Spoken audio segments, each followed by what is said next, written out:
Begin with President Moon Jae-in's state visit to Russia. Soon after his arrival in Moscow, President Moon kicked off his trip by delivering a speech at the State Duma, which is the lower chamber of the Russian parliament. Our Blue House correspondent Hwang Hojun starts us off. When it comes to establishing peace and seeking mutual prosperity, South Korean President Moon Jae-in stressed how imperative Russia's role is in the region.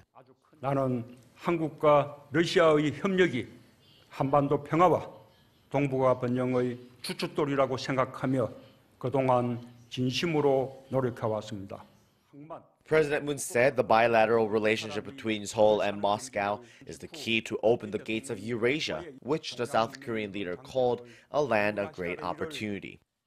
유라시아가 가진 무궁무진한 가능성을 우리의 우정으로 활짝 열 수 있다고 믿습니다. The comments were made as President Moon made history, delivering a speech at the State Duma, the lower house of Russia's Federal Assembly on Thursday, becoming the first South Korean president ever to do so.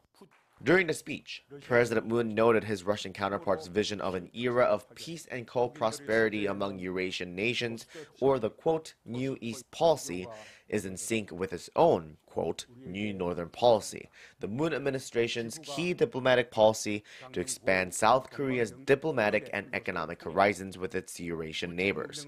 According to President Moon, such efforts would see the two countries developing new growth engines, while Seoul keeps its promise to develop Russia's Far East. President Moon said the Korean people's desire for peace and prosperity is not limited to the Korean Peninsula, but involves all of Northeast Asia.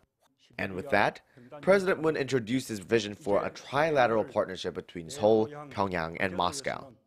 한반도의 평화 체제가 구축되며 남북 경제 협력이 본격화될 것이며 러시아와의 삼각 협력으로 확대될 것입니다. President Moon identified railroads, natural gas, and electricity networks as the most promising sectors for cooperation among the three countries. Hwang Hojun, Arirang News.